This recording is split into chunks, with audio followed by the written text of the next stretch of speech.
ಶ್ರೀ ಗಣಪತಿ ಶಾರದಾ ಗುರುಭ್ಯೋ ನಮಃ. ಸರ್ವಮಂಗಳ ಮಾಂಗಲ್ಯೆ ಶಿವೆ ಸರ್ವಾರ್ಥ ಸಾಧಿಕೆ ಶರಣ್ಯೆ ತ್ರ್ಯಂಬಕೆ ಗೌರಿ ನಾರಾಯಣಿ ನಮೋಸ್ತುತೆ. ಶ್ರೋತೃಗಳಿಗೆ ಶ್ರೀಮದ್ ದೇವಿ ಭಾಗವತದಲ್ಲಿ ವ್ಯಾಸರು ಸರಸ್ವತಿ ನದಿ ತೀರದಲ್ಲಿ ವಾಸಿಸಿದುದು, ಶಂತನುವಿನ ಕಥಾಪ್ರಸಂಗದಲ್ಲಿ ಭೀಷ್ಮರಿಂದ ಕಾಶಿರಾಜನ ಕನ್ಯೆಯರ ಹರಣ, ಚಿತ್ರಾಂಗದನ ಮರಣ ಮತ್ತು ವಿಚಿತ್ರವೀರ್ಯನ ವಿವಾಹವೇ ಮೊದಲಾದ ಕಥೆ ಮತ್ತು ವ್ಯಾಸರಿಂದ ಸಂತಾನೋತ್ಪಾದನದ ಪ್ರಸಂಗವೆಂಬ ಕಥಾಭಾಗಕ್ಕೆ ಸ್ವಾಗತ. ಋಷಿಗಳು ಕೇಳಿದರು, ಸೂತ ಪುರಾಣಿಕರೇ, ಪರಮ ಸಿದ್ಧಿ ಪಡೆದು ಶುಕಮುನಿಗಳು ತೆರಳಿದ ಬಳಿಕ ದೇವಶಿರೋಮಣಿ ವ್ಯಾಸರು ಏನು ಮಾಡಿದರು? ಇದನ್ನು ವಿಸ್ತಾರವಾಗಿ ತಿಳಿಸುವ ಕೃಪೆ ಮಾಡಿರಿ. ಸೂತ ಪುರಾಣಿಕರು ಹೇಳುತ್ತಾರೆ, ಅಸಿತ, ದೇವಲ, ವೈಶಂಪಾಯನ, ಜೈಮಿನಿ, ಸುಮಂತು ಮೊದಲಾದ ಅನೇಕ ಶಿಷ್ಯರು ವ್ಯಾಸರ ಬಳಿಯಲ್ಲಿದ್ದು ವೇದಾಭ್ಯಾಸ ಮಾಡುತ್ತಿದ್ದರು. ಅವರೆಲ್ಲರೂ ಅಪ್ಪಣೆ ಪಡೆದು ಪೃಥ್ವಿಯಲ್ಲಿ ಧರ್ಮ ಪ್ರಚಾರಾರ್ಥವಾಗಿ ಹೊರಟು ಹೋದರು. ಪುತ್ರನಾದ ಶುಕಮುನಿಯು ಅಂತರಿಕ್ಷದಲ್ಲಿ ವಾಸಿಸಿದನು. ಇದೆಲ್ಲವನ್ನೂ ನೋಡಿ ವ್ಯಾಸರ ಮನಸ್ಸಿನಲ್ಲಿ ಶೋಕದ ಮೋಡಗಳು ಕವಿದವು. ಅವರು ಅಲ್ಲಿಂದ ಹೊರಡಲು ವಿಚಾರ ಮಾಡಿದರು. ಅಷ್ಟರಲ್ಲಿ ಅವರಿಗೆ ನಿಷಾದ ಕನ್ಯೆ ತನ್ನ ಪುಣ್ಯವತಿ ತಾಯಿ ಸತ್ಯವತಿಯ ನೆನಪಾಯಿತು. ಅವರು ಆಕೆಯನ್ನು ಗಂಗಾ ತಟದಲ್ಲಿ ಬಿಟ್ಟು ಬಂದಿದ್ದರು. ಆಗ ಅವಳು ಅತ್ಯಂತ ಶೋಕಾಕುಲಳಾಗಿದ್ದಳು. ತಾಯಿ ಸತ್ಯವತಿಯ ದಯನೀಯ ಸ್ಥಿತಿಯನ್ನು ನೆನೆದು ಮಹಾ ತೇಜಸ್ವಿ ಮುನಿವರ್ಯ ವ್ಯಾಸರು ಆ ಪರ್ವತ ಶಿಖರವನ್ನು ಬಿಟ್ಟು ತನ್ನ ಜನ್ಮಭೂಮಿಗೆ ಬಂದರು. ಬಂದು ನಿಷಾದರಲ್ಲಿ ಪುಣ್ಯಮಯಿ ತಾಯಿಯು ಎಲ್ಲಿಗೆ ಹೋದಳು ಎಂದು ಕೇಳಿದರು. ಅವರೆಲ್ಲರೂ ಆ ಕನ್ಯೆಯನ್ನು ಶಂತನು ರಾಜನಿಗೆ ಒಪ್ಪಿಸಲಾಯಿತು ಎಂದು ಉತ್ತರಿಸಿದರು. ಬಳಿಕ ದಾಶರಾಜನು ಸಂತೋಷದಿಂದ ವ್ಯಾಸರ ಆತಿಥ್ಯ ಸತ್ಕಾರ ಮಾಡಿದನು. ಮತ್ತೆ ವ್ಯಾಸರು ಸರಸ್ವತಿ ನದಿಯ ಸುಂದರ ತೀರದಲ್ಲಿ ಆಶ್ರಮವನ್ನು ರಚಿಸಿಕೊಂಡು ತಪಸ್ಸು ಪ್ರಾರಂಭಿಸಿದರು. ಶಂತನು ರಾಜನು ದೊಡ್ಡ ಪ್ರತಾಪಿ ನರೇಶನಾಗಿದ್ದನು. ಅವನು ಸತ್ಯವತಿಯ ಗರ್ಭದಿಂದ 2 ಪುತ್ರರನ್ನು ಪಡೆದನು. ವನವಾಸಿ ಜೀವನ ನಡೆಸುತ್ತಾ ಇದ್ದರೂ ವ್ಯಾಸರು ಆ 2 ಪುತ್ರರನ್ನು ತಮ್ಮಂದಿರೆಂದು ತಿಳಿದು ಬಹಳ ಸುಖಿಗಳಾಗಿದ್ದರು.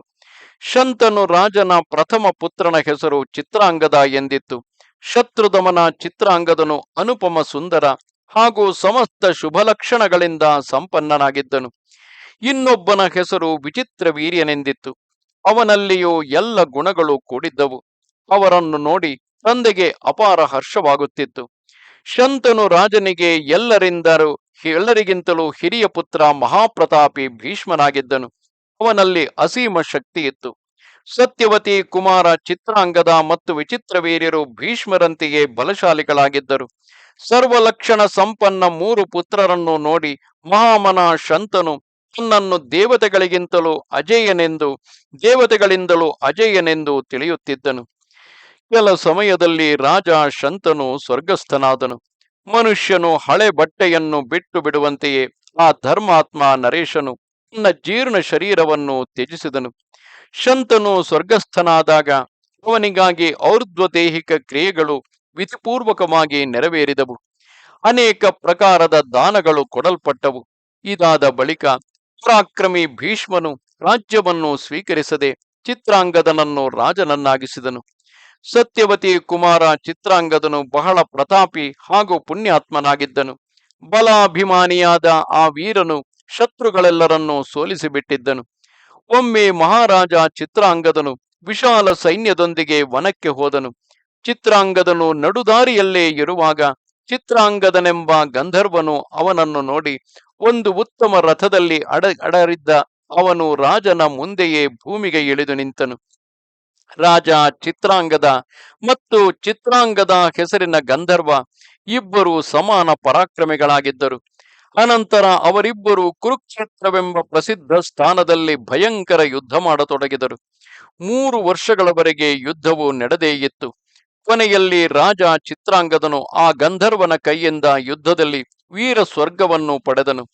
ಸಮಾಚಾರವನ್ನು ತಿಳಿದು ಭೀಷ್ಮರು ಅವನ ಶ್ರಾದ್ದಾದಿ ಕರ್ಮಗಳನ್ನು ನೆರವೇರಿಸಿದರು. ಅನಂತರ ಭೀಷ್ಮರು ವಿಚಿತ್ರ ವೀರ್ಯನಿಗೆ ರಾಜ್ಯದ ಪಟ್ಟ ಕಟ್ಟಿದರು. ಬಳಿಕ ಮಂತ್ರಿಗಳು ಮತ್ತು ಮಹಾನುಭಾವರಾದ ಗುರುಗಳು ಸತ್ಯವತಿಯನ್ನು ಸಮಜಾಯಿಸಿದರು. 2ನೆಯ ಪುತ್ರನ ರಾಜ್ಯಾಭಿಷೇಕವು ಕಣ್ಮುಂದೆಯೇ ಆಗಿ ತಾಯಿಯು ಶೋಕಾಕುಲಳಾಗಿದ್ದರೂ ಸಂತೋಷಗೊಂಡಳು. ಈಗ ಸತ್ಯವತಿ ಕುಮಾರ ವಿಚಿತ್ರವೀರ್ಯನು ಯುವಕನಾದನು. ಭೀಷ್ಮರಿಗೆ ತಮ್ಮನ ವಿವಾಹದ ಚಿಂತೆ ಇಟ್ಟುಕೊಂಡಿತು. ಕಾಶಿರಾಜನಿಗೆ 3 ಕನ್ಯೆಯರಿದ್ದರು. ಎಲ್ಲರೂ ಶುಭಲಕ್ಷಣೆಯರಾಗಿದ್ದರು. ರಾಜನು ಕನ್ಯೆಯರ ವಿವಾಹಕ್ಕಾಗಿ ಸ್ವಯಂವರ ಪದ್ಧತಿಯನ್ನು ಏರ್ಪಡಿಸಿದನು.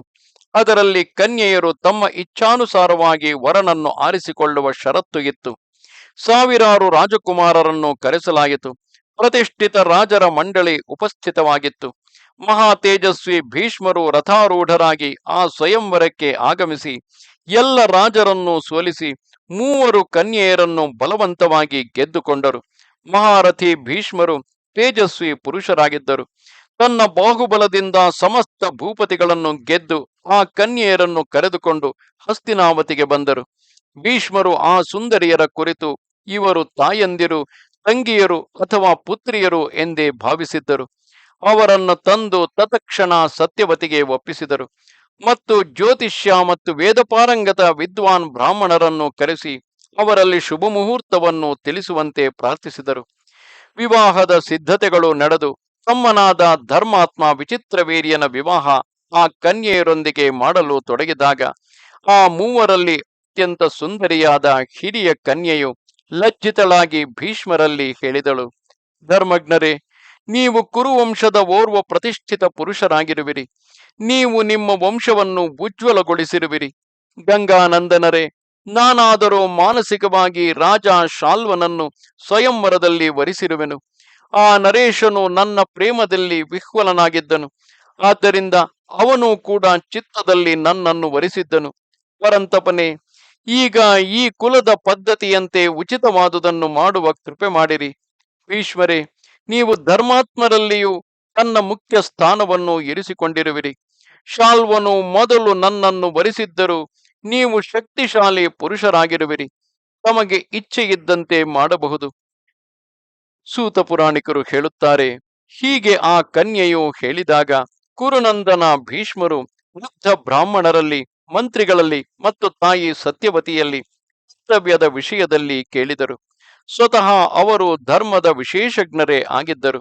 ಎಲ್ಲರ ಅನುಮತಿಯನ್ನು ಪಡೆದು ಆ ಕನ್ಯೆಯಲ್ಲಿ ಹೇಳಿದರು, ಸುಂದರಿಯೇ, ನೀನು ನಿನ್ನಿಚ್ಛೆಯಂತೆ ಹೋಗಬಹುದು. ಆಗ ಭೀಷ್ಮರಿಂದ ಬೀಳ್ಕೊಂಡು ಆ ಕನ್ಯೆಯು ಶಾಲ್ವನ ಬಳಿಗೆ ಬಂದಳು ಹಾಗೂ ತನ್ನ ಮನಸ್ಸಿನ ಅಭೀಷ್ಟವಾದ ಮಾತನ್ನು ಅವನ ಮುಂದೆ ಸ್ಪಷ್ಟಪಡಿಸಿದಳು.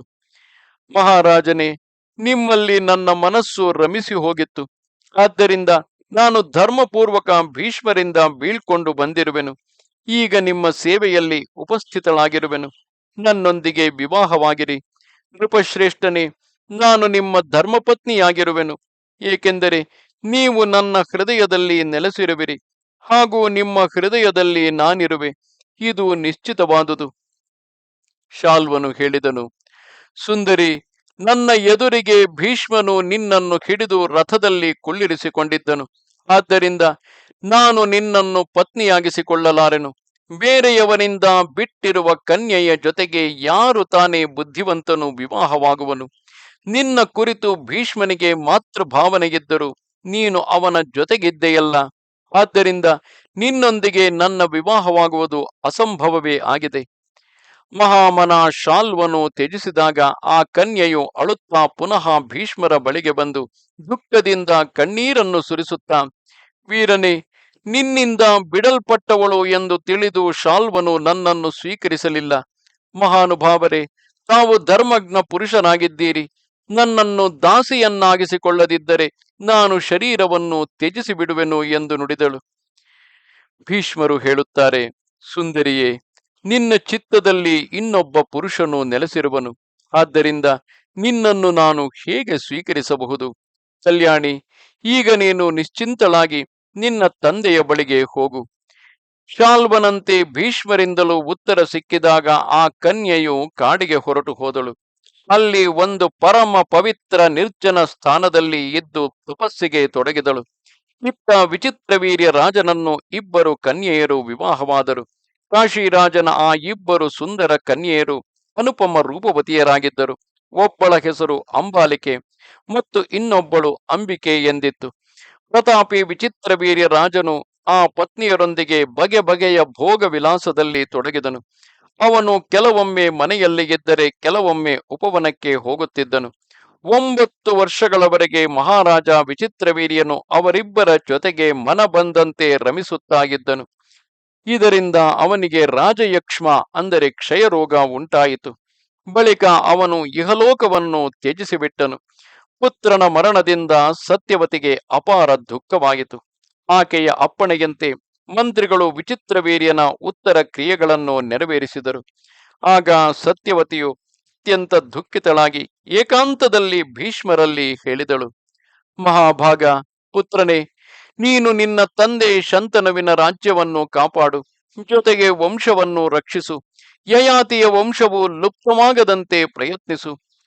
ಭೀಷ್ಮರು ಹೇಳಿದರು, ಅಮ್ಮ, ನಾನು ತಂದೆಗಾಗಿ ಮಾಡಿದ ಪ್ರತಿಜ್ಞೆಯನ್ನು ನೀನು ಕೇಳಿರುವೆ. ಆದ್ದರಿಂದ ನಾನು ರಾಜ್ಯವಾಳಲಾರೆನು, ಹಾಗೂ ವಿವಾಹವು ಆಗಲಾರೆನು. ಸೂತ ಪುರಾಣಿಕರು ಹೇಳುತ್ತಾರೆ, ಆಗ ವಂಶ ಪರಂಪರೆಯು ಹೇಗೆ ಮುಂದುವರಿಯುವುದು ಎಂದು ಸತ್ಯವತಿಯು ಗಾಬರಿಗೊಂಡಳು.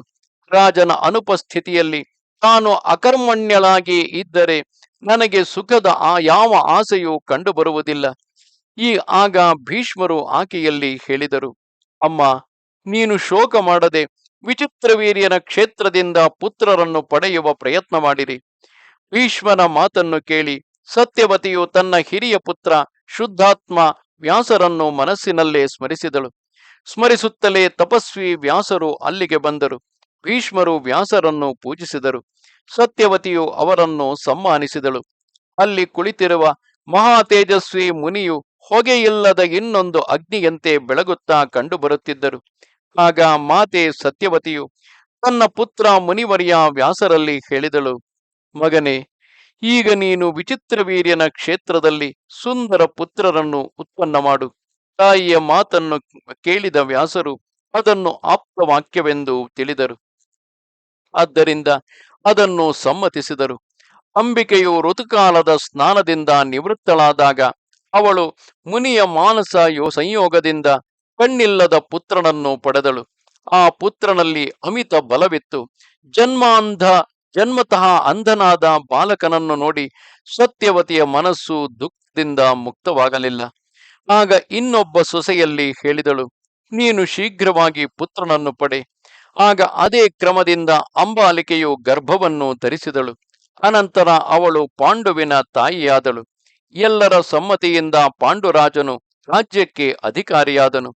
1 ವರ್ಷದ ಬಳಿಕ ಸತ್ಯವತಿಯು ಪುನಃ ಪುತ್ರನನ್ನು ಪಡೆಯಲು ಸೊಸೆಯನ್ನು ಪ್ರೇರೇಪಿಸಿದಳು. ಮುನಿವರ್ಯ ವ್ಯಾಸರನ್ನು ಕರೆಸಿ ಅವರಲ್ಲಿ ವಿನಯಪೂರ್ವಕ ಹೇಳಿ ರಾತ್ರಿಯಲ್ಲಿ ಶಯನಾಗಾರಕ್ಕೆ ಕಳಿಸಿದಳು. ಆಗ ಸೊಸೆಯು ಸ್ವತಃ ಹೋಗದೆ ತನ್ನ ದಾಸಿಯನ್ನು ಕಳಿಸಿದಳು. ಆ ದಾಸಿಯ ಉದರದಿಂದ ವಿದುರನ ಜನ್ಮವಾಯಿತು. ಅವನು ಪುಣ್ಯಾತ್ಮನು, ಧರ್ಮನ ಅಂಶನೂ ಆಗಿದ್ದನು. ಈ ಪ್ರಕಾರ ವ್ಯಾಸರು ವಂಶದ ರಕ್ಷಣೆಗಾಗಿ ಧೃತರಾಷ್ಟ್ರನೇ ಮೊದಲಾದ 3 ಪುತ್ರರನ್ನು ಉತ್ಪನ್ನ ಮಾಡಿದರು. ಪಾಪರಹಿತ ಮುನಿಗಳಿರ, ಯಯಾತಿಯ ವಂಶಕ್ಕೆ ಸಂಬಂಧಿಸಿದ ಈ ಕಥೆಯೆಲ್ಲವನ್ನು ನಿಮಗೆ ತಿಳಿಸಿದನು. ಭ್ರಾತೃಧರ್ಮದ ವಿಶೇಷಜ್ಞ, ಧರ್ಮಾತ್ಮ ಹಾಗೂ ಪರಮ ಸಂಯಮಿ ಶ್ರೀ ವ್ಯಾಸರ ಕೃಪೆಯಿಂದ ಅವರ ವಂಶವು ಸುರಕ್ಷಿತವಾಯಿತು. ನಮಸ್ತೆ ಶಾರದೆ ದೇವಿ ಕಾಶ್ಮೀರ ಪುರವಾಸಿನಿ, ತ್ವಾಮಹಂ ಪ್ರಾರ್ಥಯೇ ನಿತ್ಯಂ, ವಿದ್ಯಾದಾನಂಚ ದೇಹಿಮೆ. ನಮಸ್ಕಾರ.